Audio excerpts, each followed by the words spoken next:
Olá, pessoal! Sejam todos muito bem-vindos ao primeiro episódio do Lucrando com Imóveis, podcast idealizado e produzido pela MySide.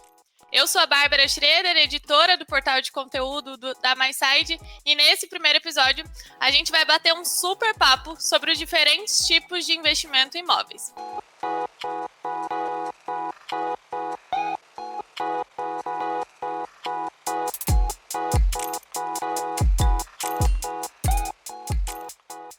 Afinal, qual que é o melhor jeito de começar a investir no mercado imobiliário? Comprando um imóvel ou então optando pelos famosos fundos imobiliários. Mas antes da gente entrar nesse tópico, eu quero chamar aqui para a mesa meu co-host e CEO da MySide, Ronald Balena. Chega para cá, Ronald. Oi, Bárbara, tudo bem? Tudo bem, pessoal? É um grande prazer poder estar iniciando esse projeto e tenho certeza que a gente vai poder gerar muito conteúdo de qualidade, muita coisa legal para vocês acompanharem com a gente aqui. Ronald, para a gente começar a falar do intuito do projeto, eu queria que você falasse um pouquinho o que o pessoal vai encontrar ao longo dos próximos episódios aqui no Lucrando.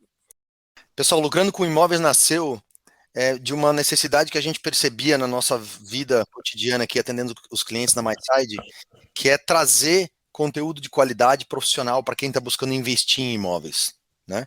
Tem muitos brasileiros que investem em imóveis, é uma grande modalidade de investimento, só que ao contrário de outros mercados mais maduros, como por exemplo nos Estados Unidos, tem pouco conteúdo de qualidade, então as pessoas chegam com a informação muito quebrada, com a dica de um parente, de um amigo, e muito pouca capacidade de analisar na prática como o investimento funciona. E é isso que a gente vai buscar trazer aqui no Lucrando, é de fato mostrar as alternativas, ajudar a fazer cálculo, entender riscos, entender potencial de retorno, coisas de quem de verdade está querendo fazer investimento em imóveis de uma forma lucrativa e buscando replicar o que os profissionais fazem, né? Então a gente vai falar de coisas, por exemplo, como é que você compra imóvel no lançamento imobiliário ou não, quais os riscos, o que é um imóvel a preço de custo, o que você tem que olhar para fazer investimento em aluguel, e todas as coisas relativas às distintas formas de investimento, a gente vai, em cada um dos episódios, buscar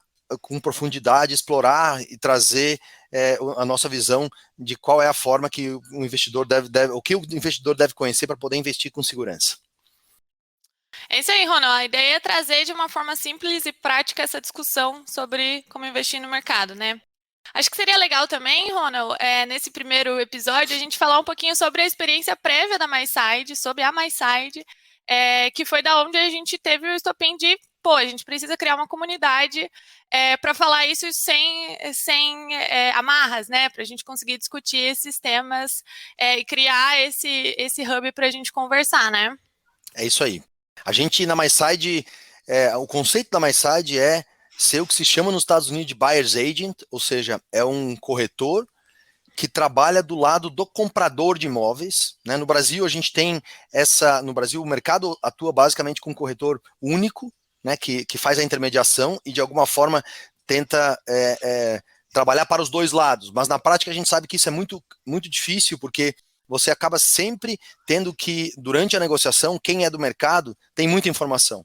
E ele acaba sempre tendo que, de alguma forma, escolher um lado a quem ele vai dar preferência, né? E no Brasil isso tipicamente acontece para o lado do vendedor, porque quem contrata o corretor para vender imóveis é o vendedor. A MySide veio para exatamente mudar esse conceito, então a gente é focado somente no comprador. A nossa ideia é assessorar o comprador a fazer a melhor compra e encontrar o melhor imóvel. E dentro do perfil, um perfil importante dos nossos clientes, né, é o cliente investidor. Então, o nosso foco de fato é falar com investidores, claro, pequenos investidores, né? A gente não está pensando em público profissional, mas investidores pequenos e médios, né? Pessoa física. E com isso, dentro da MySide a gente percebeu que quando a pessoa ia comprar um imóvel para moradia, os critérios de decisão eram fáceis de explicar, porque é uma coisa muito mais emocional, é uma questão muito mais qualitativa do imóvel em si.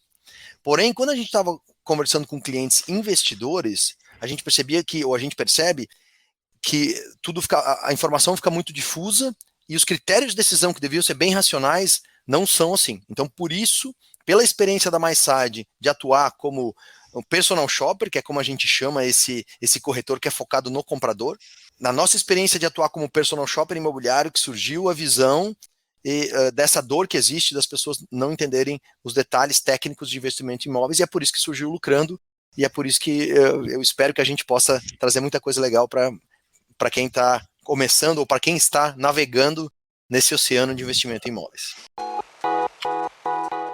É isso aí, Rona. Falando em navegando, além de ouvir aqui o episódio pelo YouTube ou plataformas de áudio, você que está em casa pode também conferir o blog do Lucrando com Imóveis, que é onde a gente fala um pouquinho sobre esses termos, a gente disponibiliza guia, materiais, estudo de caso, indicadores econômicos para você entender a movimentação do mercado imobiliário e vários materiais de apoio para você entender a linguagem que a gente vai falar aqui.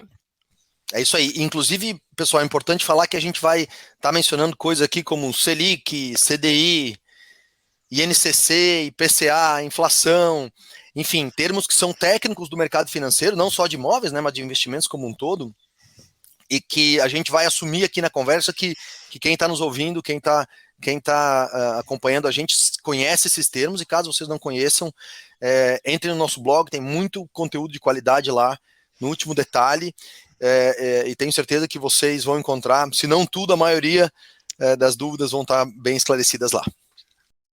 É isso aí. E último aviso antes da gente partir para a pauta do nosso primeiro episódio. Se você não quiser perder nenhum episódio do Lucrando com Imóveis, a gente também tem uma comunidade no WhatsApp, que é onde a gente discute estratégias de investimento, ou seja, tem uma dúvida de investimento que não foi esclarecida no podcast, manda lá, quer uma opinião de um especialista sobre a sua estratégia de investimento, sobre um ativo que você está pensando em investir. Esse é o lugar para a gente trocar e para você ter um contato mais pessoal com outras pessoas que estão nessa empreitada de começar a investir em imóveis. E para fazer parte é muito simples. Aqui no link da descrição tem o link do grupo no WhatsApp, que é onde você pode fazer parte, e entrando no grupo você já está hábil para trocar ideia e discutir com os investidores da nossa comunidade. Mas sem mais delongas, vamos entrar para o papo do episódio de hoje. Ronald, o que a gente tem na nossa pauta aí? É isso aí. Então hoje a gente vai começar do básico, né? Não é à toa que é o primeiro episódio, que é o episódio piloto. A ideia hoje é falar dos tipos de investimento, o que você precisa, primeiro, o que você precisa considerar antes de investir em imóveis, e depois nós vamos falar dos tipos básicos de investimento, né? O que risco e que retorno esperado você pode ter para cada um deles, e qual é a forma de investir em cada um dos tipos de investimento em imóvel. Então a gente vai falar de investimento em fundo, investimento em tijolo, a gente vai falar um pouquinho de comercial, residencial, aluguel, valorização. A ideia mesmo é tentar colocar uma estrutura básica para explicar quais são as possibilidades de quem está querendo investir em imóveis e que fatores ele devem ser considerados para cada um desses casos. É isso aí. Para bater uma bola nesse tópico com a gente, hoje a gente tem aqui um convidado super especial. O Marcelo da Costa Santos é Head de Logística na REC, gestora de capital especializada em investimento em imóveis, onde ele administra um fundo da carteira da REC, que é o Fundo de Logística. Além disso, ele também atua no conselho do Shopping Vitória e é CFO da Preserva Land, um fundo que investe na preservação das florestas brasileiras. Já deu para ver que o cara é top, né, Ronald? É isso aí. Bom, eu sou suspeito para falar do Marcelo.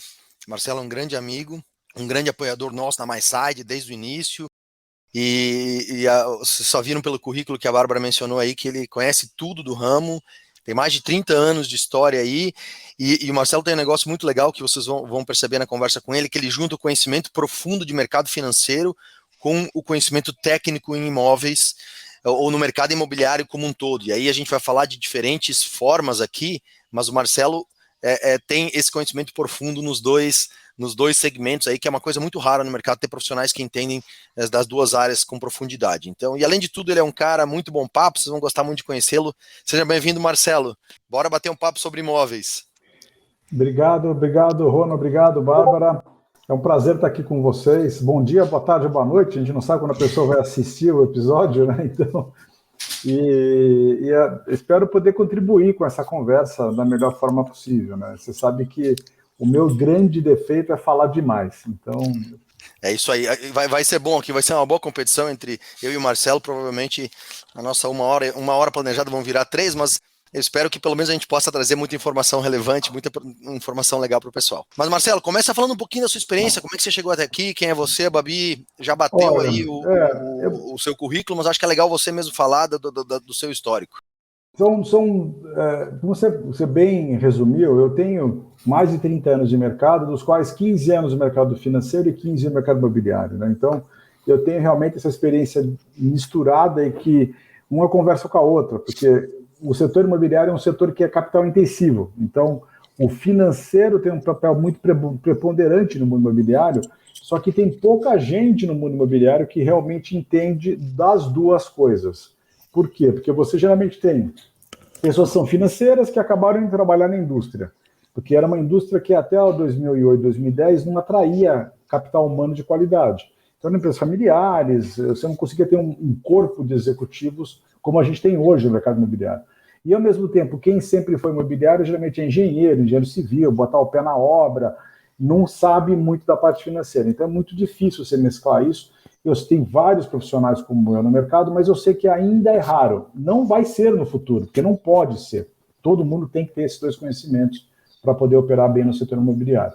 Eu também sou conselheiro, além da REC, né, que você já falou, eu sou conselheiro do Shopping e também, na verdade, não é um fundo, a Preservaland é uma empresa, é uma startup, não é um fundo de investimento em floresta, nós somos uma startup que faz intermediação de crédito de carbono via NFT. Depois a gente fala mais um pouco sobre isso. Eu me juntei a eles agora, é uma coisa part-time, e é um amigo meu de longa data que me convidou para ser o CFO deles. E assim, é o futuro, né? Preservação, diminuição de carbono é o que todo mundo vai ter que pensar daqui para frente se a gente quer continuar vivendo na Terra. O Elon Musk está falando em colocar o pessoal para morar em Marte, mas até que isso seja realidade, nós vamos precisar preservar essa que nós temos por enquanto, né? E depois, olha, eu rebato essa história do Elon Musk usando o que o Neil deGrasse Tyson, de quem eu sou fã de carteirinha, que é o herdeiro do Carl Sagan, né? Não sei se você acompanha ele, mas ele fala assim, nós temos dinheiro e tecnologia para colonizar Marte, nós temos dinheiro e tecnologia para reverter o estrago que nós estamos fazendo na Terra. É por aí. Então, em vez de a gente ir para Marte, vamos melhorar aqui, vamos melhorar o quintal, né? Em vez de começar a olhar para o quintal do outro, vamos melhorar nosso quintal antes de sair daqui. Mas enfim, vamos lá, gente. É isso aí, não, e só para, acho que é legal, vocês veem, só da experiência do Marcelo e do que a gente já falou até aqui, que a gente já falou de fundo, já falou de preservação de floresta, já falou de shopping, logística, e claro, a MySide é focada em residencial, então vocês percebem que só nesse preâmbulo, nessa pequena introdução, nós já falamos de 5 ou 6 tipos diferentes e todos eles de alguma forma são investimento em imóveis ou no mercado imobiliário. Então é por isso que a gente é tão apaixonado por trazer as informações, o detalhe disso, porque de fato é um mundo muito vasto, né? Ronald, e esse gancho aí me traz a primeira pergunta que a gente tem aqui no nosso script, que é justamente antes da gente entrar em falar de tipos de investimento, de fundo imobiliário ou investir em tijolo, eu queria que vocês dessem um pouquinho o panorama antes, um passo atrás de investir no mercado imobiliário, né? Então, o que atrai os investidores para esse mercado? Quais são as características desse mercado? Por que começar a olhar esse mercado como um mercado de oportunidades? Ronald, acho que dá para a gente começar contigo? Isso, eu posso falar um pouquinho, depois certamente o Marcelo vai ter muito a complementar, mas o mercado imobiliário, assim, é a maior classe de ativos do mundo, né? Então, é lógico, tudo que a gente vive, toda a terra, quer dizer, é um mercado gigante no mundo todo, e ele tem, em diferentes regiões, ele tem tipos de investidores diferentes, né? Então você vai ter, por exemplo, um exemplo claro disso, assim, aluguéis de apartamento nos Estados Unidos são muito dominados por empresas. As empresas são donas dos prédios todos e alugam os apartamentos. Aqui no Brasil, por exemplo, isso normalmente, tem até movimentos diferentes hoje, mas normalmente são imóveis de pessoa física. Mas olhando como por que as pessoas colocam dinheiro em imóveis como um todo, os imóveis têm uma característica clara, que ele é um ativo real, com valor real, né? Então, normalmente são ativos que em tempos de crise e no longo prazo têm uma preservação de valor, uma valorização, né? A gente vai falar dos detalhes aqui, porque depende muito, tem muitos dependes por trás disso, mas geralmente todo mundo que faz investimento e tem uma carteira de investimento geralmente coloca imóveis em alguma proporção lá. E além disso, e isso é bem importante no Brasil, e também fora do Brasil, mas no Brasil especificamente, normalmente o imóvel para as pessoas físicas que não são investidores profissionais, é o maior ativo que a pessoa tem, né? Então é muito raro que ela tenha outros ativos que sejam mais de valor maior do que o imóvel. Então, é isso basicamente, quer dizer, tem um grande, eu queria, Marcelo, que você falasse um pouquinho disso também, mas tem uma grande gama de forma de investir, mas é uma classe gigante de ativos e praticamente tudo que a gente faz no dia a dia, de alguma forma, passa por ativos imobiliários, né? E é isso, então assim, acho que tem uma grande gama de investidores, desde o amador até o profissional. E aí, desculpa, Marcelo, você quer complementar? Você está falando da pessoa física tendo o seu portfólio, né, de investimento, o maior percentual da riqueza dela está geralmente no imóvel. É verdade isso. É verdade isso no mundo inteiro, não é só no Brasil. Você tem alguns mercados, como na Alemanha, onde a quantidade maior das pessoas é de inquilinos e não de proprietários, mas assim, são poucos mercados no mundo onde isso acontece. Normalmente as pessoas sim são proprietárias. E sim, existe uma sensação, a gente está num ano perfeito para falar a frase que eu mais gosto de falar, que brasileiro acha que entende de duas coisas, de seleção do Brasil, especialmente ano de Copa do Mundo, e de imobiliário. E por que a gente acha que a gente entende imobiliário? Por que a gente sempre acaba investindo em imobiliário, mesmo quando você já tem a sua casa e você acaba fazendo? Porque eu gosto de brincar que nós nascemos no ativo imobiliário e somos enterrados no ativo imobiliário. E tudo que a gente faz no meio do caminho passa por imobiliário. Eu estou no imóvel, vocês estão no imóvel, quem está nos assistindo está no imóvel, não sei que vocês estiver na rua, caminhando, né? E mas mesmo fosse na rua, de alguma forma, é um imóvel também, né? Pois é, né? Então, a gente tem, o shopping é um imóvel, o hotel é um imóvel, o escritório é um imóvel, a escola é um imóvel. Tudo que a gente faz, o imobiliário permeia a nossa vida de forma, assim, muito, de maneira inconsciente, né? E as pessoas acabam se familiarizando tão tranquilo. Você fala, vamos falar de NFT? 90% das pessoas não sabem o que é uma NFT. Mas 99,9% sabem o que é um imóvel, porque faz parte do cotidiano, do dia a dia das pessoas. Só que aí eu quero botar um gancho, eu estou atropelando a Bárbara aqui. Pode ir, fica à vontade. Assim, a casa é sua, Marcelo. Nós temos que tomar muito cuidado. Você falou dos vários tipos de investimento, né? Quando você olha para o investidor institucional, que é um fundo de pensão, é uma seguradora, é um investidor, um family office, eles vão ter entre 10%, 20%, 30% do patrimônio deles em imóvel. Quando você é uma pessoa física, é o inverso. Ele tem 70%, 80% do patrimônio, às vezes até 90% do patrimônio, às vezes num único imóvel, que é onde a pessoa mora, que é a grande reserva de valor dela. E aí vai para um ponto que eu acho fundamental. As pessoas não têm essa noção. E elas sempre assumem que aquilo vai preservar valor e vai valorizar a vida toda. Quando isso não é verdade. Porque você tem uma série de dinâmicas, juros, moda, obsolescência do tipo de imóvel que você queira, dinâmica urbana, os planos diretores das cidades mudam a dinâmica urbana, a própria cidade pode, sem plano diretor, pode. Vocês trabalham muito em Goiânia, então você sabe que tem uma fronteira nova na cidade que está crescendo. Imagina Camboriú, que é uma cidade que é completamente diferente das outras do Brasil, com aqueles prédios enormes e com a praia que teve que ser aumentada para dar sombra. Então, assim, você tem cada mercado é um mercado, cada bairro é um bairro, às vezes cada rua é uma rua diferente da outra. E você entender essa dinâmica é fundamental para preservar, para perder menos. Às vezes a pessoa tem que fazer a opção de perder valor, porque ela quer preservar Porque é uma coisa que eu gosto de falar muito é o seguinte, muitas vezes, mesmo que você saiba que você vai perder valor no imóvel, não vai perder muito, mas você pode perder, ele tem uma segurança, ele te traz uma disciplina que o dinheiro do banco não traz para muita gente. É aquilo, se eu tenho 500 mil reais, estou morando num apartamento de 500 mil reais, e está lá, eu não posso pegar a janela e vender para comprar um carro. Mas se está num fundo, fala, só 50 mil, não vai fazer falta. Aí pega lá, compra um carro. Aí o ano que vem, minha filha está precisando de um carro. Aí meu filho precisa de não sei o quê. Aí, de repente, os 500 mil vieram nada. E o teu patrimônio virou a pó. Então, muita gente prefere ter um bem imóvel, mesmo sabendo que não está valorizando, como forma de se forçar a preservar uma poupança para a velhice dela, para ter uma garantia de moral mais para frente na vida, quando a renda da gente cai, né? Quem vai ser aposentado, vai ter uma queda de renda. Então, eu acho que Eu só queria fazer esse introito um pouco mais longo, né, para a gente depois ir explorando cada um dos pontos aqui. Eu queria trazer 2 pontos aqui também, porque eu acho que daqui a pouco a gente vai entrar no assunto técnico, mas tem 2 coisas que você mencionou aqui que para mim são fundamentais. A gente tem uma grande gama de clientes que moram fora do Brasil e investem aqui para retornar, por exemplo, época de aposentadoria e tal. E isso fica muito claro para a gente que essa vira um instrumento de fato de poupança forçada, né? E que, no fundo, tem uma ligação também com o objetivo de vida da pessoa. Então, a pessoa está morando fora, ele é um investidor, né? Essencialmente, você podia dizer, não, ele é um investidor que está querendo ganhar dinheiro com aluguel no imóvel, pronto, né?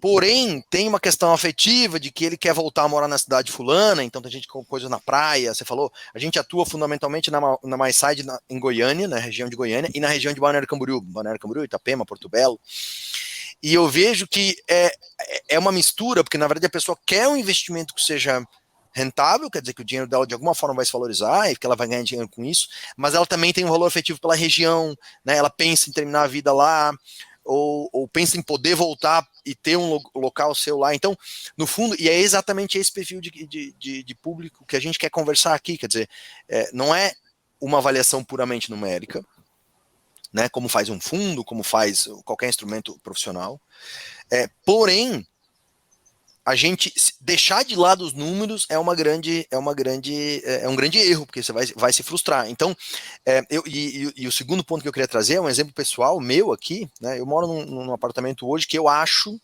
aliás, eu tenho certeza que é um ótimo momento para vender. Ele está começando a entrar no momento em que ele teve uma valorização muito boa e ele está começando a entrar no momento que ele vai começar a depreciar mais rápido. Porém, olha que legal, eu já tenho um outro que eu tinha já planejado que eu vou me mudar para lá. Só que olha que engraçado, eu tenho filhos de 5 e 9 anos, né? E os meus filhos, os melhores amigos deles hoje são aqui do prédio que eu vivo. Então,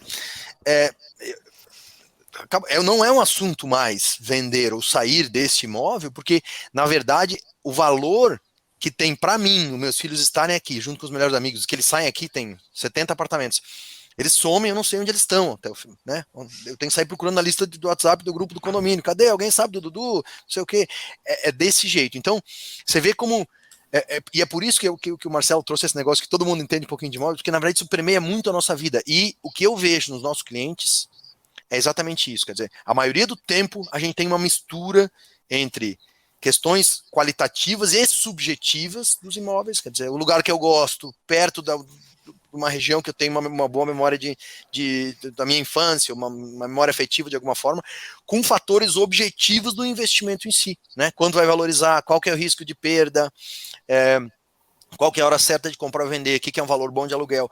Então, esse bem bolado dessa mistura é o que a gente quer trazer aqui, e eu vejo que, via de regra, se não 100%, mas a absoluta maioria dos clientes que a gente conversa tem essa mistura, quer dizer, são 2 coisas, é um pouquinho do que eu quero, do que eu gosto, sim, com quanto dinheiro eu quero ganhar quando eu investir. Pegando esse gancho também do próprio perfil e do investimento imóvel está muito enraizado na nossa cultura, eu queria ver com vocês, explorar um pouquinho mais dessa questão do perfil do investidor de imóveis. Então, tirando essa questão da relação pessoal, que outras questões que o investidor tem que considerar para fazer uma ou outra estratégia? Então, propensão a riscos, com quanto tempo ele quer começar a tirar a rentabilidade daquele investimento dele, qual que é o conhecimento dele inicial para começar a investir nesse ou naquele caminho, como que vocês avaliam essas características do perfil do investidor que quer começar a aportar em imóveis? Eu vou começar com o básico aqui, eu acho que o Marcelo depois vai conseguir temperar melhor, mas assim, o básico de investimento em imóveis não é diferente do básico do investimento em qualquer outro lugar, né? Então, quando você vai investir dinheiro no banco, dependendo do fundo que você vai colocar lá, do instrumento, o seu gerente fala assim, você tem que preencher o seu perfil aqui para ver qual que é a propensão a risco e tal, né? Se for um assessor ou um gerente bom, ele vai sentar com você e vai te perguntar, olha, qual que é a liquidez que você espera desse investimento, em quanto tempo você espera o retorno, né? Qual que é o seu nível de exposição a risco, quer dizer, você pode enxergar o seu ativo perdendo valor por um tempo, isso te tranquiliza, você pode não dispor desse capital por um tempo. Então, falar de imóveis, eu acho que começa com, o básico é isso, né? Quer dizer, quanto eu espero, quando que eu espero que o rendimento ou eu receber de volta esse rendimento, por quanto tempo, né? Qual que é a minha expectativa de lucro aí, quanto eu espero ganhar, porque claro que essas coisas todas têm, a gente projeta, a gente faz cenários, mas no fundo é isso, eu tenho uma propensão maior a risco, quer dizer, é muito diferente, por exemplo, eu entrar como sócio de terreno numa obra preço de custo, que é você entrar no primeiro dia, não tem projeto aprovado, não existe nada ainda, né? Você confia na capacidade técnica do incorporador, ou seja, você se expõe a um nível de risco muito maior, porém com uma expectativa de retorno muito mais alta.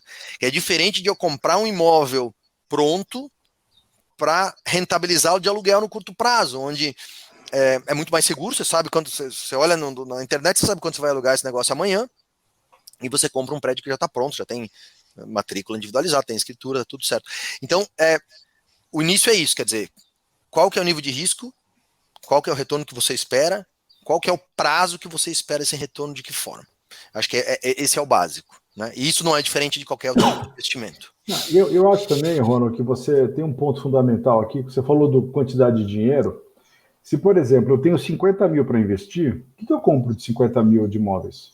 Eu não consigo comprar nada. Eu vou comprar uma salinha pequenininha, uma portinha, sabe? Você não consegue comprar nada. Eu tenho 500 mil, 1 milhão, 2, 3, quer dizer, a conversa começa a mudar.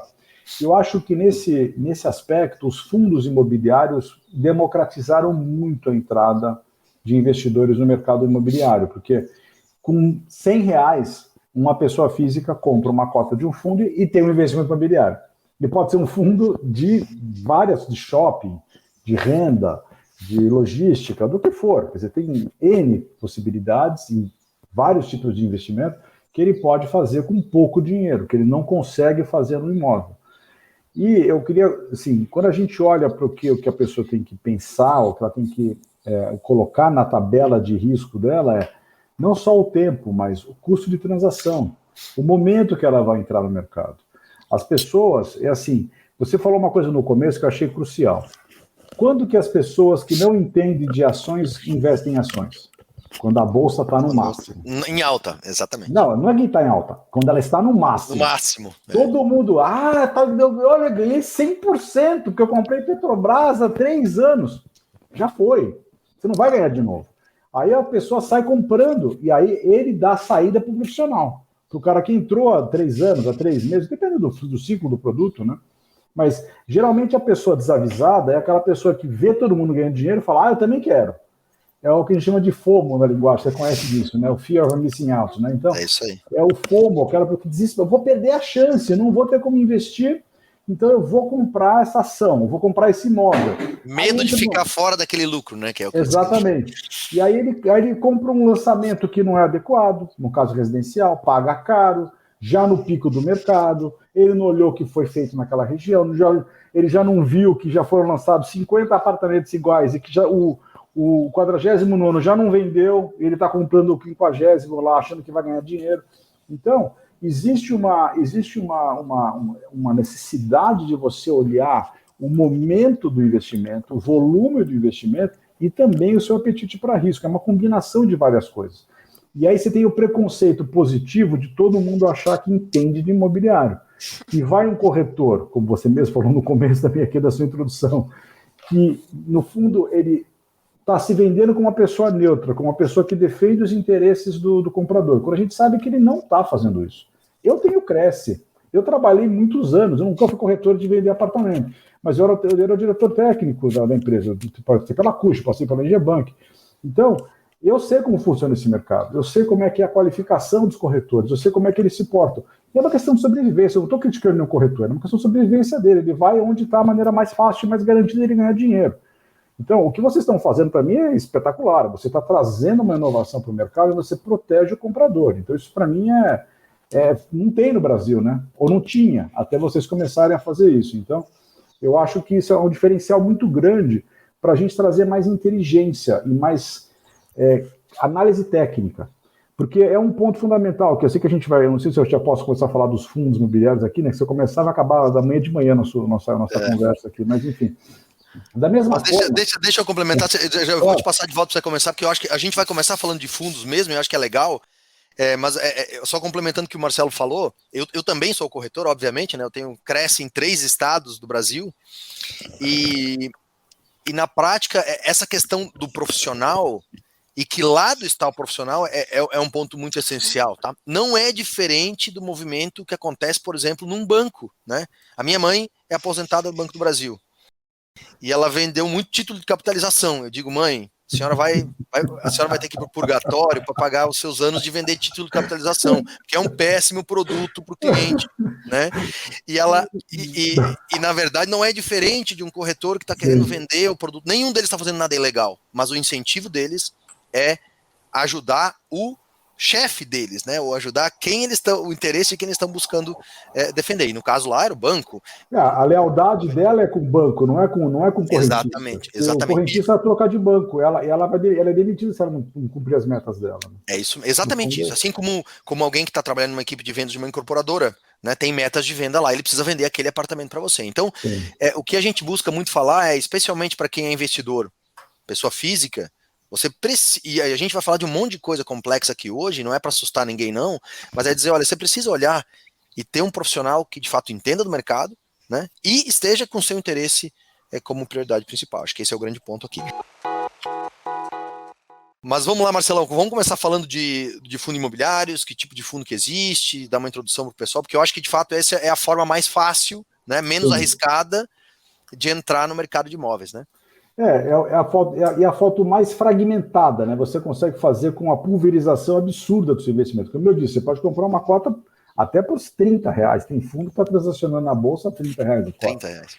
Então, assim, o primeiro ponto que eu quero dizer que é importante, só para fazer aqui um disclaimer. Eu não sou analista de investimentos, eu não sou consultor de investimentos, então eu não estou dando a assessoria de investimento para ninguém aqui. E as pessoas que estiverem ouvindo esse nosso bate-papo devem obrigatoriamente conversar com o seu assessor financeiro antes de comprar qualquer fundo imobiliário. Isso é fundamental. E aí vem minha primeira provocação. Pergunta para o seu assessor financeiro se ele de fato entende de imobiliário e como é que ele está sendo remunerado. Porque geralmente tem muito assessor financeiro que ganha no giro. Então, ele vai ficar socando coisa e fazendo você vender e comprando só para ele ganhar no giro. Não está olhando de novo, né? Não é, ele supostamente está defendendo os seus interesses, mas veja bem se está mesmo. Então, minha primeira dica é essa. A segunda é a pessoa pensar quanto que ela quer colocar de dinheiro em que tipo de investimento. É uma questão de gosto pessoal. A pessoa gosta de crédito, é fundo de papel, é fundo de CRI.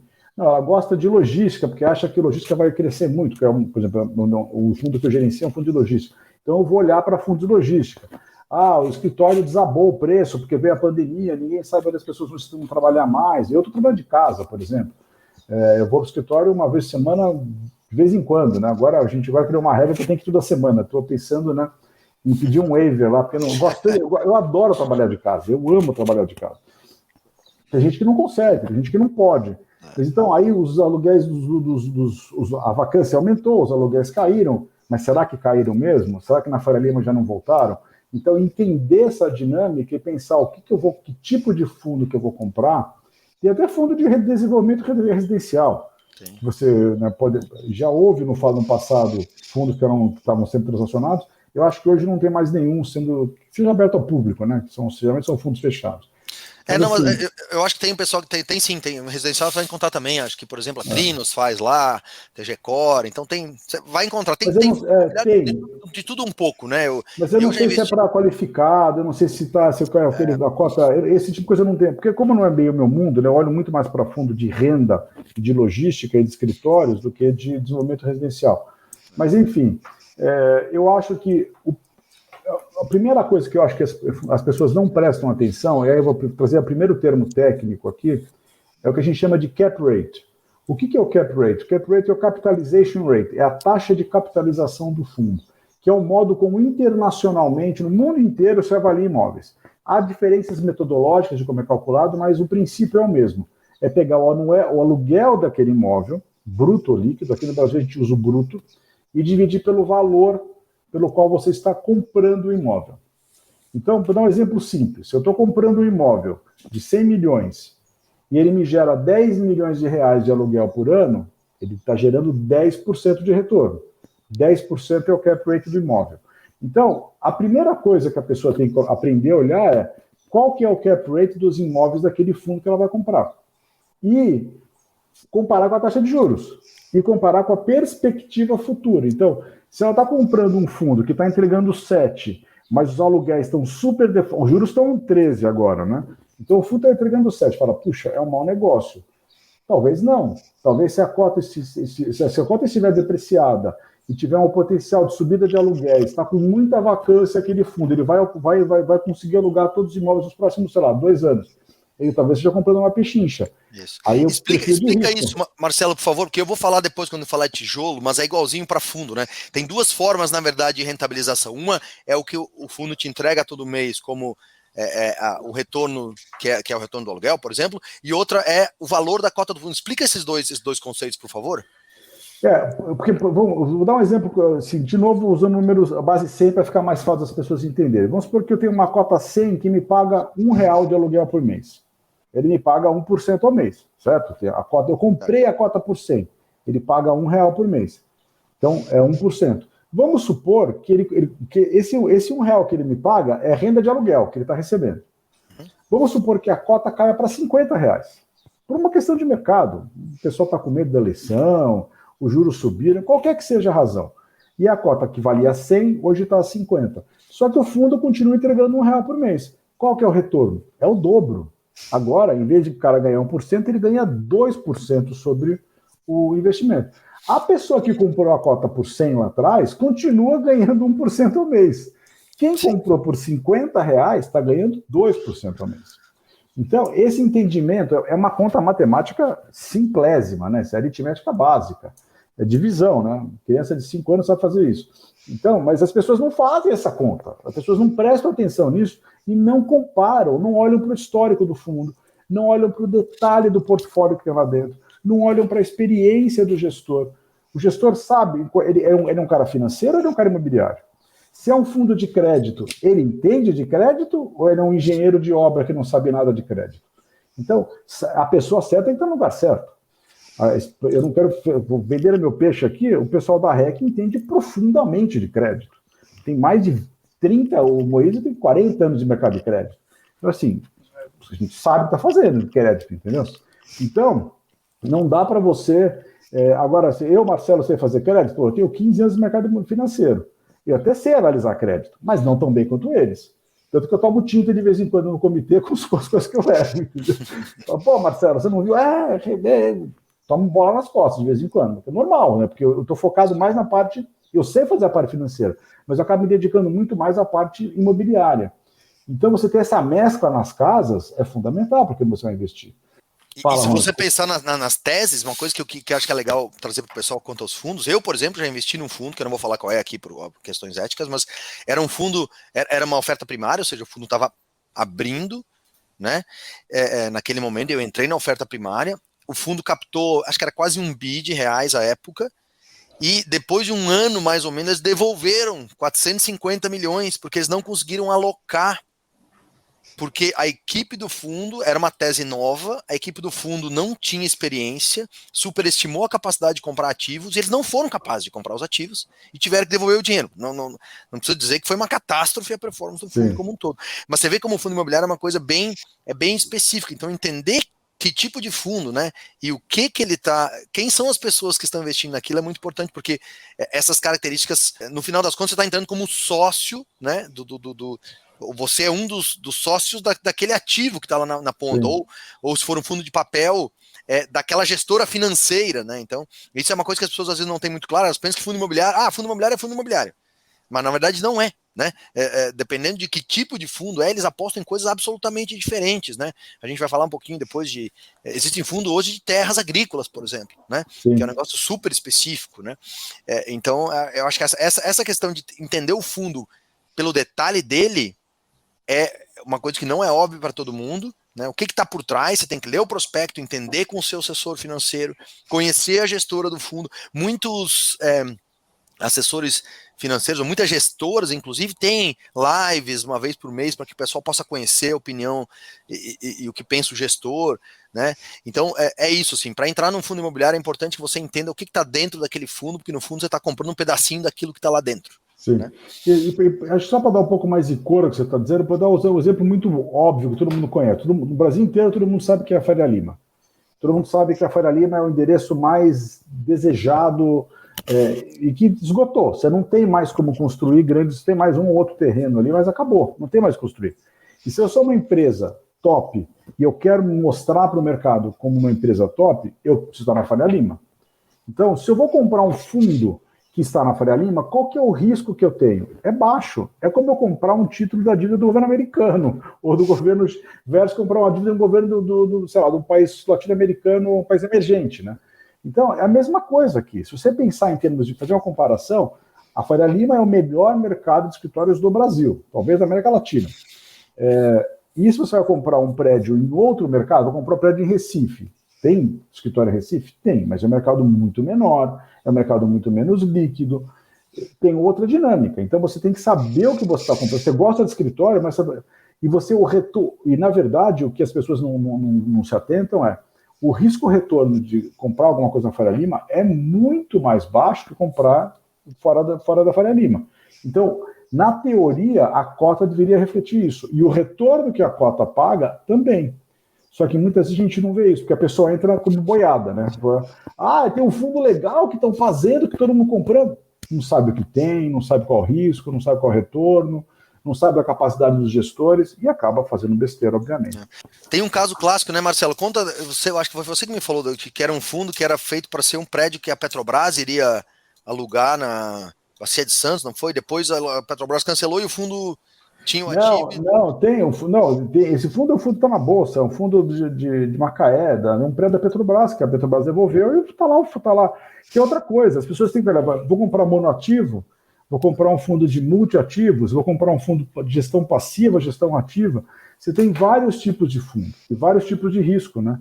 Esse fundo, que é um fundo conhecido no mercado, é um risco que você corre. Se você está em uma região que tem pouca densidade de escritórios, tem um único inquilino, ou poucos inquilinos, e o prédio o ativo é muito grande, e só tem aquele ativo no fundo, quando você tem uma movimentação, porque, por exemplo, hoje o petróleo está saindo da Bacia de Santos, da Bacia de Campos para a Bacia de Santos. O ponto geográfico, a centralidade é Praia Grande e Santos, não é mais Campos, Rio de Janeiro. Então você começa a deslocar, e Santos e São Paulo começa a ser um ponto mais importante para a exploração do pré-sal, né, da Bacia de Santos, do que da Bacia que vai até Rio Grande do Sul, vai até Santa Catarina, você sabe disso, né? É bem longa, né? Então entender essa dinâmica é fundamental. Da mesma forma que eu vou fazer logística onde? Em Cajamar, em Guarulhos, que são mercados espetaculares no Brasil, ou eu vou para Goiânia, que é um mercado que existe, que é bom, ou para Brasília, mas são mercados menores, com mais risco. Você tem um ativo grande, com um inquilino grande, você vai ter vacância durante muito tempo. Entender essa dinâmica é fundamental. Eu já vi produtos, por exemplo, tem um produto que circulou no mercado, que estão tentando vender esse ativo, que é um ativo numa cidade quaternária, nem terciária, no sul do Brasil, com inquilino top, mas tem 15 anos... Tem 15 anos de prazo. E depois dos 15 anos, se o inquilino for embora, para quem que você vai alugar? Para ninguém. É isso aí. Legal. Marcelo, muito legal isso, muito, muito rica as suas explicações, como sempre. E vamos, o que eu pensei, você falar um pouquinho dos fundos da REC, não para a gente fazer propaganda para a REC aqui, né? Apesar de a gente saber que é uma empresa muito séria e de muita tradição no mercado, mas mais para mostrar uma visão de dentro, assim, porque quando a gente fala, as coisas parecem muito, às vezes elas são um pouco palpáveis, né?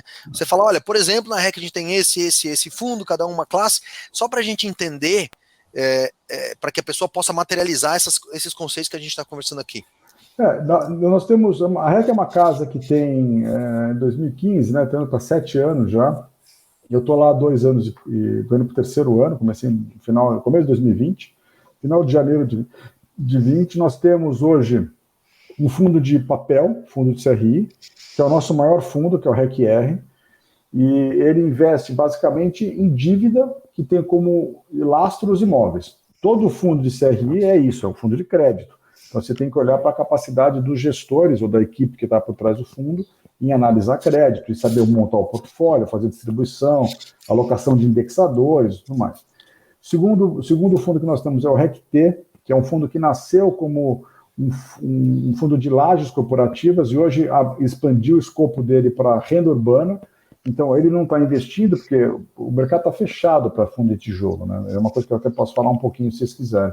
Então, ele não está investindo, mas a ideia é o fundo está aberto hoje para comprar varejo de rua, para comprar escolas, o que for, o que couber no conceito de renda urbana, não só lajes corporativas e prédios, mas também outros tipos de renda. E tem o meu fundo, que é o fundo de logística, que a gente investe, hoje nós temos 5 ativos em vários lugares do Brasil, São Paulo, Minas Gerais, Bahia e Rio de Janeiro. E temos o nosso fundo menor, que foi lançado por último, que é o RECX, desculpa, o de logística é o HELG, né?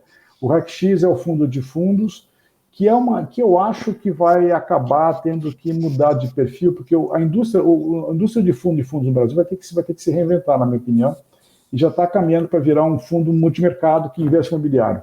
E para mim é uma oportunidade espetacular para os investidores, porque vão ter acesso a uma série de arbitragens que hoje os fundos de fundos não conseguem fazer. E o meu fundo não consegue fazer, e o fundo de papel não consegue fazer. Quer dizer, você precisa desse veículo que tem o expertise imobiliário e financeiro, de análise de todo tipo, né? Tanto de tijolo, como de papel, como de crédito, para ele poder navegar o ciclo imobiliário de forma mais inteligente. Então, eu acho que a gente vai ver nos próximos 5 anos o surgimento de um novo tipo de veículo, que são os fundos multimercados imobiliários, que vão ter um papel muito importante no Brasil. Eu acho que o que é mais interessante desses fundos de multimercado que você menciona é que eles trazem a possibilidade dos investidores entrarem em coisas mais sofisticadas, coisas mais avançadas, e que num fundo com tese única é impossível por questão de governança, né? E para uma pessoa física é impossível porque você não consegue estruturar isso como investimento direto, né? E na verdade, só para ter só o último ponto aqui, existe uma tendência, eu acho que o número de investidores, pessoas físicas na Bolsa, na B3, né, em fundos imobiliários, teve um crescimento exponencial nos últimos 5 anos. Foi assustador o crescimento. Só que majoritariamente é gente que quer renda. É gente que quer renda e são pessoas que não prestam muita atenção no ciclo imobiliário. Tem alguns fundos que conseguem fazer essa arbitragem de maneira adequada. Eu vou te dar um exemplo real, que vale também para tijolo, que vai ser o nosso próximo assunto, pelo que eu entendi. Né? Se você tem subida de juros, o que acontece com o preço do imóvel? Ele tem que cair. Porque, de novo, lembra do exemplo que eu dei? R$1 a cota, se a cota está R$100, vai para 50. É a mesma coisa. Se você tem um imóvel que te rende R$100 de aluguel por mês e os juros estão 5%, se os juros vão para 10%, se eu vou fazer a comparação entre o imóvel e um investimento financeiro, fala, poxa, o imóvel tem que cair de valor, porque o aluguel está dado. Não vai dobrar o aluguel. Se os juros dobraram, o aluguel não dobra, mas o juro que eu recebo no título de renda fixa dobrou. O juro dobrou, os juros dobraram, mas não o aluguel. Então, existe uma correlação invertida entre valor de imóveis e de fundos imobiliários e taxa de juros, no mundo inteiro. Sobe taxa de juros, cai o valor do imóvel. Isso acontece sempre? Não. Você pode ter um mercado como Balneário Camboriú e os juros estão 20% e o pessoal está alucinado porque só tem aquele restinho de praia ali que eu quero ter um apartamento aqui e vou pagar R$100 mil o metro quadrado. E que se dane, entendeu? Não existe nenhuma racionalidade financeira aqui. E a outra, talvez até exista, a pessoa racionaliza. Não, eu vou ganhar dinheiro, vai dobrar. Mas não é isso que está em jogo aqui. Então, mas essa correlação, o que tem acontecido no mercado imobiliário? Que, por causa dessa demanda por renda, as pessoas entram no mercado de fundos quando as cotas estão caras. E depois, quando as cotas caem, ficam, estou perdendo dinheiro, vou vender. Vende com prejuízo. Que não é diferente do que acontece no mercado de ações para a pessoa que não está preparada. Exatamente. É a pessoa saber que, na verdade, ela não pode ter toda a poupança dela no único ativo. Não pode fazer isso. É temerário. O cara tem R$100 mil de poupança, está R$100 mil em fundo imobiliário. Não pode. Ele deve ter 30 mil, 40 mil, e olhe lá, talvez fosse 10 mil só. E aí aproveitar os momentos onde você tem queda de valor de cota para dobrar, para triplicar a aposta. A cota subiu, ele vende, pega o dinheiro e vai para a bolsa, vai para outro lugar, porque quando os juros caem, a bolsa sobe. Então, a pessoa tem que começar a olhar para o portfólio dela e falar, não tem grana. Por isso que eu falei lá atrás, converse com o seu assessor de investimento, porque é importante você ter essa dinâmica. E a mesma coisa vale para tijolo. Tem que entender o timing de mercado, né? Entender o timing e entender o ativo foi muito o que a gente falou para fundo imobiliário, mas isso também se vale para as estratégias de investimento em tijolo, compra de imóvel mesmo, né, Ronald? A pessoa precisa, para fazer essa estratégia de compra, saber quais são as formas de ganhar dinheiro investindo em imóvel e qual delas ela vai aportar como estratégia inicial, né? Fala um pouquinho para a gente sobre essas formas de ganhar dinheiro investindo, comprando um imóvel como um ativo.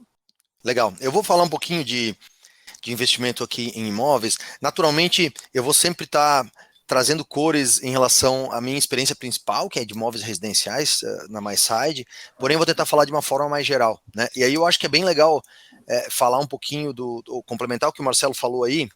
A gente teve, com o movimento de queda de juros no Brasil, muito dinheiro vindo para imóveis, né?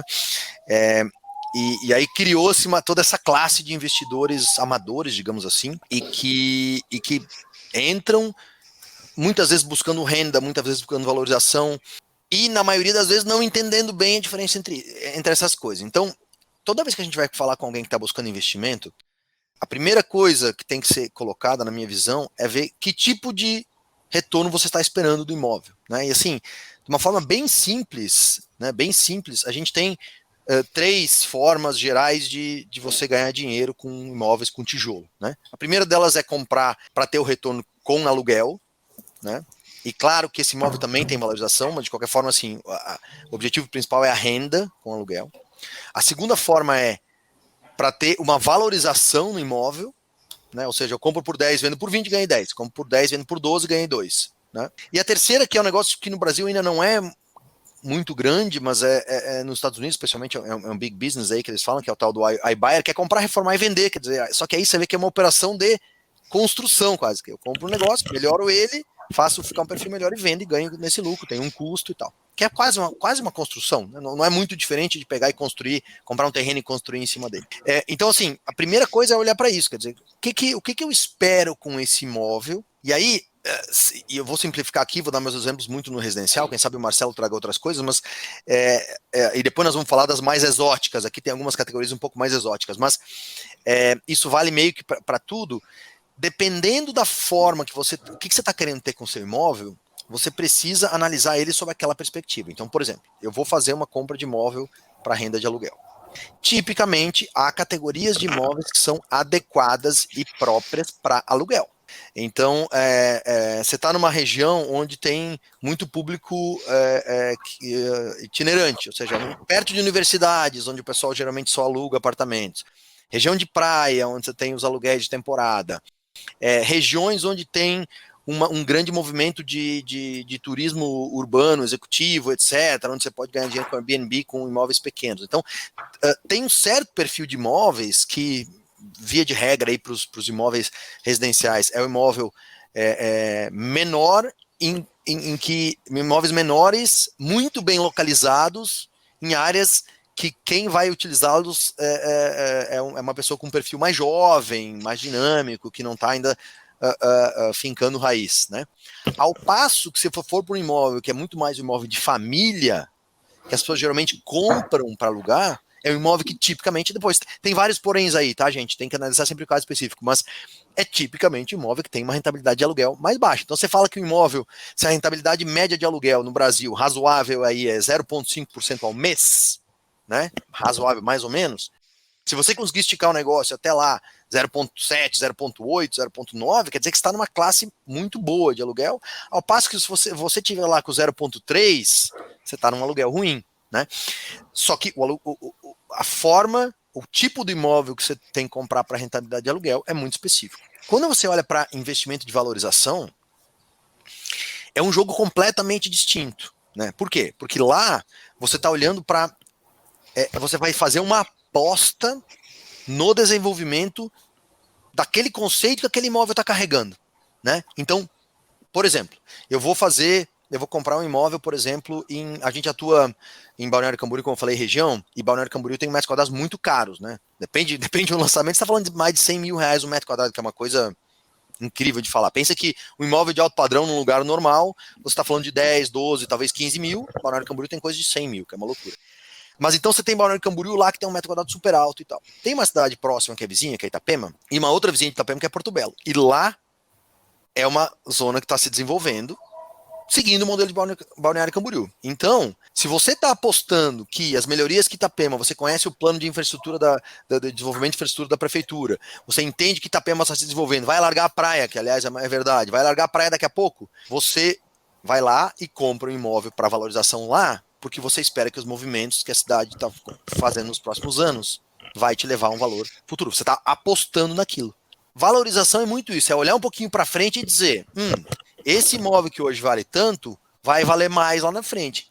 Além de, é claro, você entender o que você está comprando, visto que é o mercado. Então, não é muito difícil de fazer boas análises de quanto é que está o metro quadrado desse prédio versus o pronto que está vizinho, está mais caro ou mais barato, tem alguma coisa de plano diretor que vai acontecer. Então, você tem algumas questões básicas que tem que ser vista, mas no fundo, você está olhando e dizendo assim, eu vou comprar isso aqui por 10, e porque vai acontecer tal e tal e tal coisa, eu espero que esse negócio valha daqui a pouco 15 ou 20, né? E é por isso que você aposta naquela tese de desenvolvimento muito específica. Diferente dos fundos, o investimento em tijolo, ele não traz essa proteção natural de ter um gestor profissional. Lógico, é você que está comprando sozinho, no final das contas. Ao mesmo tempo, ele te dá, obviamente, se você tiver boas apostas, chance de olhar para teses que têm uma rentabilidade muito mais alta. Então, quando você entra, por exemplo, em investimento em imóveis na planta, a mágica é que você paga uma parte pequena dele durante o período de construção, 30%, por exemplo, só que a valorização ocorre sobre o valor do imóvel inteiro, que é 100%. Né? Então, esse tipo de... Então, tem algumas oportunidades e possibilidades que o investimento em tijolo traz, no caso do investimento em valorização, como eu falei, que pode trazer potenciais de rentabilidade, ou entrar em preço de custo, que depois a gente vai falar um pouquinho, mas é diferente, quer dizer, você tem possibilidade de ter um ganho maior, lógico, se você tiver uma aposta certa, e você também tem um risco maior, porque se você, por exemplo, entrar num imóvel, seria o risco extremo desse mercado, um imóvel de preço de custo, de uma incorporadora que recém começou, daqui a pouco ele não consegue entregar o prédio, você perde o dinheiro todo. Então, tem um monte de coisas que tem que ser consideradas. É tecnicamente mais difícil, inclusive, de entender do que simplesmente um fundo imobiliário. Por quê? Porque você tem que conhecer o detalhe do detalhe, né? Como que está o documento? Qual que vai ser o desenvolvimento da região, né? E Ronald, tem uma coisa também que é importante nesse aspecto, que é o volume da transação e o custo da transação. Se você compra e vende uma cota de fundo imobiliário, normalmente você não vai pagar nada por isso. As corretoras hoje não cobram nada para você fazer a transação de compra e venda. No imóvel, você tem TBI, você tem depois pagar condomínio quando ele está vago, você tem que pagar IPTU quando ele está vago, depois você vai vender, você tem que pagar comissão para o corretor de novo. Então, existem custos associados, e eu queria só fazer um ponto. Você falou, de Itapema versus Camboriú.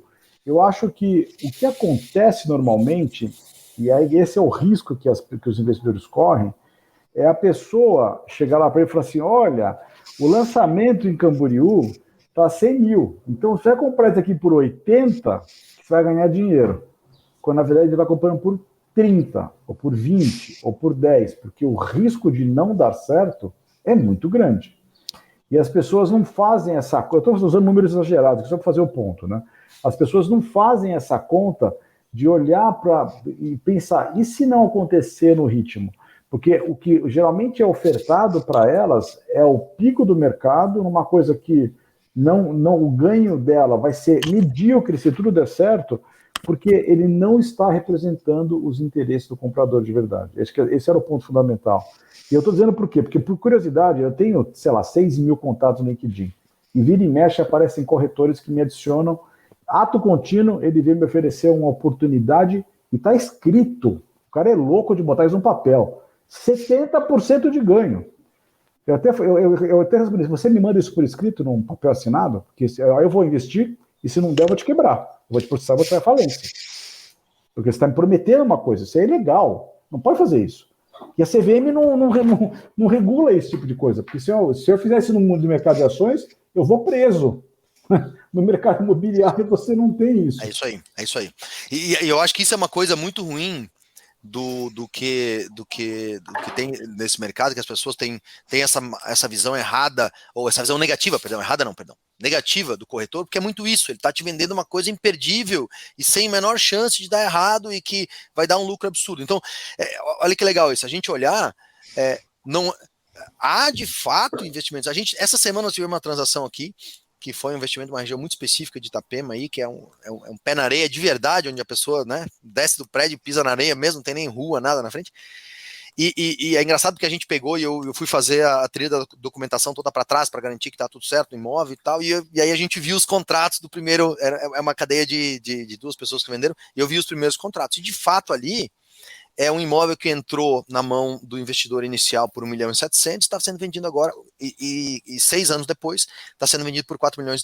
Né? Você fala, existe isso? Existe? Certo? É uma construtora super consolidada, que tem essa visão de construir para investidor, então eles tentam entrar num custo eficiente, e os ganhos não são mentira, quer dizer, existe isso mesmo. O problema é, primeiro, ter isso como sempre vai dar, e segundo, não entender quem são os... Não é muito diferente do que a gente falou do gestor do fundo aqui. A diferença é que no mercado imobiliário tem muito aventureiro. Então, regiões de grande desenvolvimento, e aí a gente atua com força, Balneário Camboriú, Itapema, Porto Belo, tem muito aventureiro. A pessoa tem um terreno e ele tem capital, né? Geralmente é uma pessoa rica, ou que tem um patrimônio de família, e daqui a pouco ele está construindo prédios. Só que entender... Construir com eficiência de custo e saber as tendências e saber que produto vai dar certo aqui na frente, tem uma grande técnica por trás. Então, são fatores que às vezes a pessoa acha, não, só porque eu vou comprar vai dar certo, mas não é. Né? Você tem que entender o específico ali. Né? O exemplo que você deu, que na verdade o fulano comprou um 1.700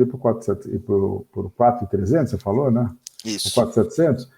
Ele fez a coisa certa, com a pessoa certa, já com histórico possivelmente, sabia onde ele estava se metendo e teve o retorno adequado para o investimento dele. Possivelmente colocou, sei lá, 30%, 40% do capital. Então ele ganhou ainda, né? O retorno dele é maior do que isso. Maior ainda, é maior do que só essa conta. O problema é que aí vai o corretor e fala, olha, subiu para... então, te vende a 4.700 falando que vai chegar a 7 ou a 10. Ou a 10, né? É isso aí. Já foi, né? Já foi. Né? É isso aí, porque tem um timing certo de entrar. Sim. Né? Tem um timing certo de entrar. E é isso que... E é por isso que quem está... Cuidem muito disso, assim, quem tá te assessorando para conversar, ele tem que ter alternativas, tem que te falar o que pode dar certo, o que pode dar errado, quer dizer, falar sobre investimento no imóvel de tijolo não é diferente de falar sobre investimento geral. Com agravante, né, Rony? Eu trabalhei com incorporação residencial, né? Eu trabalhei em fundo de investimento de incorporação, eu trabalhei em 2 incorporadoras, eram de baixa renda, mas é muito parecido, né? No fundo não, no fundo era de renda média. Mas, enfim... a gente tem uma frase no mundo de incorporação residencial que é o seguinte: quando tudo dá certo, ainda assim pode dar errado. Incorporação tem tantos riscos, tantas incógnitas, tantas coisas que você não sabe para encontrar. Você pode achar um matacão no meio do terreno, que você não tinha noção, que a tua perfuração não viu, e de repente te triplica o custo de fazer a fundação, sabe? Tudo pode dar errado. A prefeitura pode mudar a regra, o vizinho pode te encher o saco. Então, você saber da experiência, quem fez é fundamental, porque o risco de incorporação é muito elevado, e as pessoas não têm essa percepção. E eu acho que o segundo ponto existe sim como a gente está, só para reforçar o ponto, né, um momento certo de entrar, e você saber fazer esse timing naquela região, porque eu queria levantar, eu tenho uma que eu chamo de uma campanha de educação geral no Brasil. Você tem 3 fatores que fazem a demanda residencial serem fortes. Um é renda, um é crédito e o outro é demografia. E eu gosto de agrupar no item demografia, não só a demografia, mas as tendências demográficas da região. Porque você pode ter um país, por exemplo, como a China, que está com a população encolhendo em velocidade, mas tem gente que entra para o litoral na mesma. Então, o interior pode estar num decrépito, né, declínio total, mas a demanda imobiliária pela costa continua. Eu estou usando, você morou na China, você sabe como é que é a dinâmica deles. Né? No Brasil, nós estamos passando por um momento de mudança demográfica. Então, é importante a pessoa olhar para isso. Camboriú, por que está na moda? Porque é um lugar que é único, é específico, vem argentino, vem gente de São Paulo, vem gente do... Então não é uma demografia, vou ver como é que é a demografia de Santa Catarina, não tem nada a ver, entendeu? Não é a demografia daquela região, mas esses 3 fatores são importantes para você pensar como é que vai ficar a demanda futura para o imóvel residencial no Brasil. Marcelo, pegando esse gancho que você falou de timing de mercado, timing de região, quando a gente fala de compra de imóvel como investimento, também tem muito timing de compra de construção, né? Eu queria que vocês falassem um pouquinho sobre a construção, a compra no lançamento imobiliário, que é uma das principais estratégias para o investidor que busca ter toda a curva de valorização junto com a construção do imóvel, né? Só reforçando os pontos do que o Ronald já falou. A qualidade e a reputação do construtor e do incorporador são fundamentais, porque você tem... eu vou começar assim. A qualidade começa na qualidade do memorial descritivo, memorial de incorporação. Quanto mais detalhado, mais completo, mais sólido e mais sério a pessoa. Fala assim, vai ter ladrilho no banheiro. Ladrilho, azulejo, de qual marca, qual qualidade, qual acabamento, é hidráulico, não é hidráulico. Quer dizer, quando a pessoa é séria, ela tem todo esse descritivo e você também consegue falar, entender o risco. E a pessoa que está comprando, isso o Ronald pode falar melhor do que eu, tem que saber que a regra de sair de desistência mudou. E é draconiana contra o comprador, pessoa física. Então, se eu estou comprando uma coisa e desisto, eu vou perder 50% do que eu paguei, que é o padrão hoje de contratos de compra e venda de um imóvel na planta. Então eu falo, eu paguei lá 10, 20, 100 mil reais, mudei de ideia, eu vou tomar uma garfada gigantesca, vou ter uma perda significativa. E você pode até desistir por uma razão justa, porque você viu que o cara não é sério, porque percebeu que o acabamento não é bom, mas se você está com um contrato draconiano contra você, você vai perder dinheiro duplamente, né? Porque você não... O que a gente diz é que, e a lei foi mudada por isso, né? Teve uma época que teve muita desistência de contratos, os incorporadores estavam quebrando lá na crise da época do governo da Dilma, e aí hoje em dia entrar num imóvel na planta não é uma coisa feita para você entrar como uma opção de saída óbvia, rápido, se qualquer coisa der errado. Então, de fato, o que a gente fala para os nossos clientes aqui é isso. Você precisa estar olhando para o imóvel ou para o investimento como um investimento que você vai ficar durante um período. Aí sim ele pode ser muito lucrativo, né? Porém, você precisa considerar que você vai ficar até lá. Inclusive, o que a gente recomenda, porque o imóvel na planta ele começa a ter liquidez e valor real no dia que ele está sendo entregue, né? Até então ele ainda é só um instrumento de investimento. Inclusive, a gente recomenda que a pessoa tenha um plano que vai até a época da entrega das chaves, né? Mesmo que ela não vá depois, ela pode sair antes. Hoje em dia, por exemplo, em Goiânia, virtualmente ninguém precisa destratar porque tem uma super liquidez e você está conseguindo vender os imóveis na planta. Mas é importante ter essa segurança para que você tenha um plano de ganhar. Tudo bem, mesmo que eu vá vender depois, eu tenho uma condição de ficar sem ter que cancelar o contrato, porque é assim que eu vou maximizar. Eu não preciso ser o primeiro a vender e é assim que eu vou maximizando meu lucro. Então, como qualquer outro investimento, tem essa estratégia. E eu acho que, assim, para encerrar esse assunto do investimento em tijolos mais tradicionais, e a gente não vai falar aqui do iBuyer, comprar, construir e vender, desculpa, comprar, reformar e vender, porque é um assunto de pouca relevância aí no Brasil e de repente não vai ter um episódio no futuro sobre isso, mas tentando encerrar aqui, eu acho que esse assunto, a gente tem que, duas coisas são fundamentais, você precisa conhecer muito a reputação de quem que é o seu parceiro de negócio, né? Quem que é a construtora, incorporadora, etc e tal, isso é muito importante. E você precisa olhar e entender se a proposta daquele empreendimento, quer dizer, o que vai acontecer com ele daqui a pouco, é uma proposta que faz sentido, né? Se essas duas coisas forem colocadas, eu acho que a chance de você ter uma perda grande, é lógico que às vezes a valorização, a gente está nesse momento num ciclo de valorização grande de imóveis, né? Então pode ser que você caia num ciclo que não é tão bom assim, mas geralmente são investimentos seguros desde que, e esse desde aqui é muito grande, assim, porque tem muita gente que não é preparada no mercado. Então, desde que você tenha um parceiro, que seja um parceiro confiável e com histórico. No fundo é histórico, né? Você não tem outra coisa para olhar, né? Eu concordo com você, Ronald, porque a gente aqui no Brasil assume que a justiça funciona plenamente, ela não funciona. Se você tiver que exercer seus direitos na justiça, a chance de você ter problema e ficar 10 anos brigando para depois mais 10 para receber é o padrão. Então, saber com quem você está fazendo negócio é primordial para você minimizar seu risco. É isso aí. E a gente comentou um pouquinho sobre essas estratégias mais seguras de investimento, mais comuns também, mas também tem o investimento com compra de imóvel que é mais arrojado, né? Você comentou, Rona, um pouquinho sobre imóveis a preço de custo, tem leilão, tem galpões logísticos, que são estratégias bem específicas, né? Queria que você comentasse um pouquinho sobre essas estratégias mais exóticas aí, Rona. Isso, no momento aqui, o nosso objetivo não é nem exaurir esse tópico, que é um tópico que por si só é muito longo, mas assim, tem coisas muito específicas, imóveis de leilão, que você falou, é um caso muito claro, super arriscado, porque você tem que entender o que você vai fazer logo depois de comprar para que o imóvel seja seu mesmo, às vezes tem inquilino lá, ou tem dívida, então é um negócio muito mais de advogado, né, do que um negócio de investidor, mas pode ser altamente lucrativo. Eu conheço uns 2 casos aí. O meu cunhado é advogado, ele comprou dessa forma e é incrível a lucratividade que ele teve, só que ele já sabia, no dia que ele adquiriu o imóvel, ele já sabia como é que estava o status da dívida do imóvel, ele já sabia quem estava lá dentro e como que ele ia fazer para o imóvel, de fato, vir limpo no nome dele. Então, imóvel de leilão é uma forma. Imóvel a preço de custo é muito interessante, porque quando ele é bem feito, ele traz a possibilidade da rentabilidade que os grandes investidores e incorporações têm. Quando ele é mal feito, você tem a chance de perder tudo. Então, e depende muito de quem é o cara que está administrando. Então, é um tópico específico, porque o conhecimento do histórico, geralmente esses imóveis você está aprovando e comprando, entrando neles antes de ter projeto aprovado e tudo mais.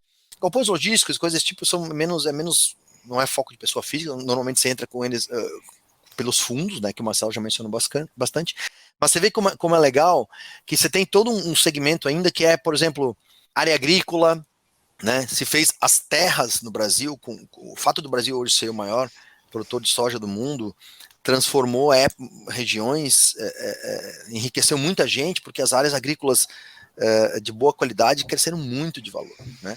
Então esse é um exemplo, e que é muito fora do convencional também, mas é uma área bem conhecida. E aí tem coisas ainda mais interessantes e não tradicionais, que é, por exemplo, terras para crédito de carbono, né? Ou seja, você investe numa terra para que ela seja preservada, né, para que você possa vender os créditos de carbono, enfim, a renda vem daí no final das contas, você vai vender os créditos para alguém.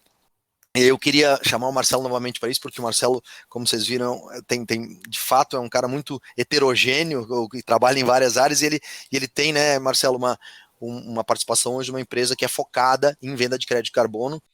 E eu queria que você falasse um pouquinho, porque é o típico exemplo do mercado imobiliário do futuro, né, novas tendências e coisas que estão nascendo agora.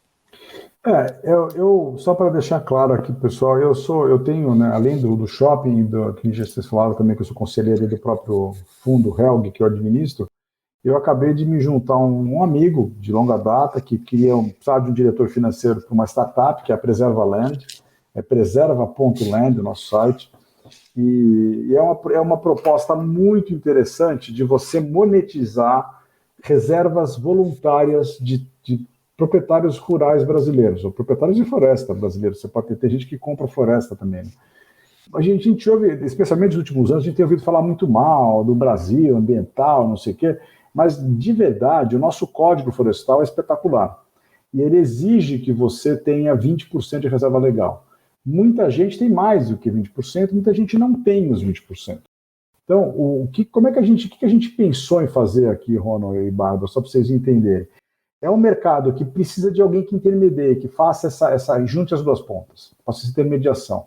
Você tem pessoas que têm florestas que precisam ser preservadas, algumas estão na fronteira do desmatamento, só que ela não recebe nada por isso. E do outro lado você tem empresas que precisam contribuir com a melhoria do meio ambiente, ou por zerar a sua pegada de carbono, ou por preservar a floresta, porque é declarado das pessoas. Então, você gera um novo produto que não existia até então. Agora, você tem algumas startups como a nossa fazendo isso, onde você está juntando essas duas pontas. Eu sou uma empresa de petróleo, por exemplo. Eu vendo petróleo, eu preciso zerar meu carbono. Como é que eu vou fazer isso? Eu vou preservar a floresta no Brasil. Eu sou um agricultor de soja, e eu tenho lá uma topografia que tenho 40% da minha área de reserva. Eu só preciso ter 20%. Então ele tem lá 20% que não serve para nada, entre aspas, né? Não está com soja, não gera nada, é sombra. Então ele pode vender ou pode alugar essa sombra. E a nossa proposta é fazer justamente a junção desses dois mundos, usando uma plataforma digital, fazendo uma NFT para você ter toda o que o pessoal chama de contrato inteligente, né, o smart contract, e o blockchain, né, que é como o pessoal fala, para você ter toda a cadeia documental, ter compliance, ter governança, etc., e você trazer uma renda adicional para o produtor agrícola que hoje não monetiza aquilo. E já começam a surgir fundos que estão olhando para isso. Você tem um grande banco brasileiro que já montou um fundo para fazer, mas o caso deles é reflorestamento, que é a mesma. A gente acha que reflorestamento é a fronteira natural, você tem que fazer reflorestamento. Só que pensa no seguinte, pensa na floresta amazônica hoje, você está reflorestando aqui um quadradinho, e aqui do lado tem garimpeiro desmatando, aqui do outro lado tem pessoal de gado desmatando. Então você está enxugando gelo. Então, nesse momento, o que é mais urgente no Brasil é você fazer preservação do que já existe. Ao mesmo tempo, temos que pensar em estratégia de reflorestar, porque o Brasil precisa reflorestar. Porque você fez um comentário aqui, né, de produção agrícola, produção de soja, o Brasil corre um sério risco de virar um pária nos mercados internacionais se não começar a mudar a postura ambiental e começar a mudar o que preserva e começar a falar o que já existe. Nós temos um Código Florestal espetacular. Ninguém fala sobre isso, né? Tem essa briga imbecil política que a gente tem no Brasil hoje, os dois lados se degladiando, e o Brasil está afundando, né? Ninguém está olhando o que a gente tem de bom aqui, e isso é uma coisa muito boa, não, aqui. E os investidores ainda não têm acesso a isso, mas daqui a pouco vão ter também. Vão poder olhar para, puxa, eu quero preservar a floresta, eu quero surfar uma área florestal que vai virar crédito de carbono. E se o crédito de carbono vai subir de preço, como todo mundo acha que vai, porque se hoje todos... Eu vou falar só um exemplo para vocês. Se a Saudi Aramco, que é a maior petroleira do mundo, resolvesse zerar a sua pegada de carbono, não tem carbono no mundo inteiro para fazer isso. Então você imagina a demanda que você tem, potencial, porque aquilo que a gente falou no começo da brincadeira, né? O Elon Musk quer ir para Marte e eu prefiro salvar a Terra, que eu acho que é mais inteligente, né? E salvar a Terra passa por a gente começar a preservar a floresta e começar a trazer produtos imobiliários ou de investimento de cunho também imobiliário que vão permitir que cada um de nós aqui dê a sua contribuição financeira também, não é só falar, né? É botar o dinheiro onde a gente acredita. Isso aí, gente. Pessoal, o papo tá muito bom, mas a gente já passou aqui da 1 hora de episódio, então vamos nos encaminhando para o final. Eu avisei. Muito bom, muito bom. Bom, para mim ficaram 2 pontos muito evidentes aqui no nosso papo. Primeiro, que é preciso conhecer o ativo que você está querendo aportar. Então, se você vai aportar em tijolo, conhecer muito bem a estratégia, o perfil daquele empreendimento. E também ter um agente de confiança, entender esse possível conflito de interesses deles. Então, no caso do gestor do fundo imobiliário, quando você investe em fundo imobiliário, você confia nessa expertise do gestor, e para o tijolo não é diferente, né? O teu corretor, teu consultor vai te ajudar a encontrar as melhores oportunidades. Mas eu queria ouvir de vocês dois uma dica para a gente sintetizar esses 2 principais estratégias que a gente comentou aqui. Uma dica para quem está começando a pensar em investir em cada uma dessas estratégias. Então, tijolo ou fundo imobiliário, o que antes de começar essa pessoa não pode deixar de fazer? Eu vou começar falando do tijolo, então, enquanto o Marcelo pensa no de fundo aí, mas para mim, tijolo é o seguinte: busque um ativo, um investimento que seja uma área, uma empresa, uma região que você conhece, né? O primeiro lugar tem que ser uma coisa que você entenda o que está acontecendo ali, né?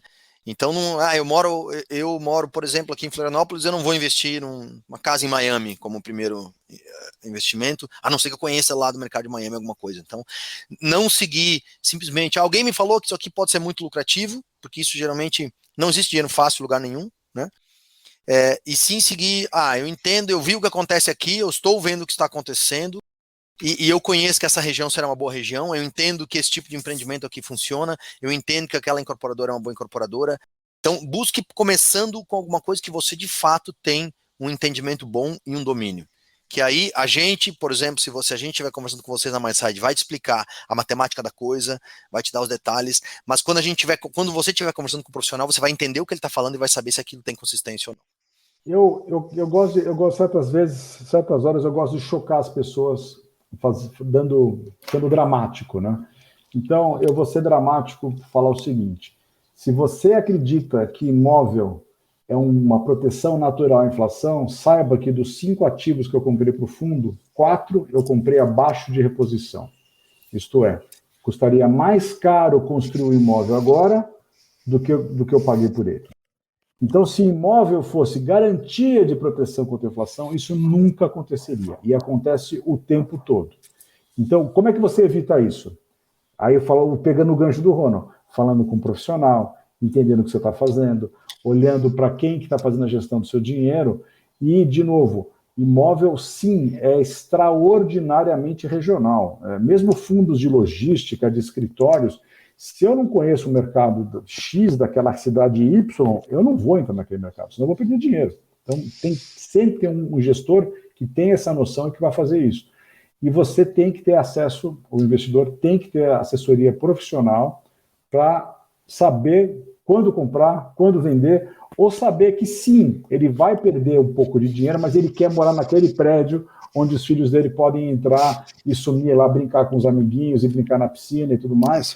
Ou quer morar perto da sogra, ou quer morar perto dos pais, ou o que for, né? Ou longe da sogra, tudo faz, né? É isso aí, gente. Marcelo, queria te agradecer demais pela participação. Para a gente foi um prazer. As portas do Lucrando estão sempre abertas aqui para ti, né, Ronão? Com certeza, com certeza. Obrigadão, Marcelo, demais, assim, você é uma enciclopédia, é sempre muito interessante conversar com você e fico muito feliz de poder contar com a sua bondade, vir aqui nos passar um pouquinho do seu conhecimento. Eu agradeço mais uma vez, tenho pena que só durou 1h20, poderia durar mais umas 2 horas falando aqui, né? Sem nenhum problema. Eu nem comecei a contar a história que aconteceu comigo lá. Não, brincadeira, vamos terminar. Tchau, pessoal, prazer estar Valeu, Marcelo. Obrigado, meu amigo. Obrigado, Marcelo. Tchau, até mais. É isso aí, Ronald. E pra gente dar um spoiler já pra galera, queria falar do próximo episódio. Então, o que tem aí na nossa pauta pra gente falar no próximo episódio do Lucrando com Imóveis?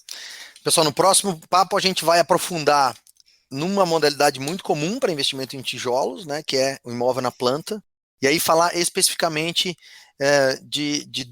das duas principais classes aí, que é você comprar imóvel tradicional, incorporado, ou você entrar como co-investidor, do que a gente chama de imóvel de preço de custo, e que é a outra forma que se opera nesses mercados, né? Então, para quem está buscando está pensando em investir nesse tipo de ativo, ou seja, imóveis em construção, residenciais, a gente vai falar bastante no detalhe, vai entrar nas minúcias dessas duas categorias principais.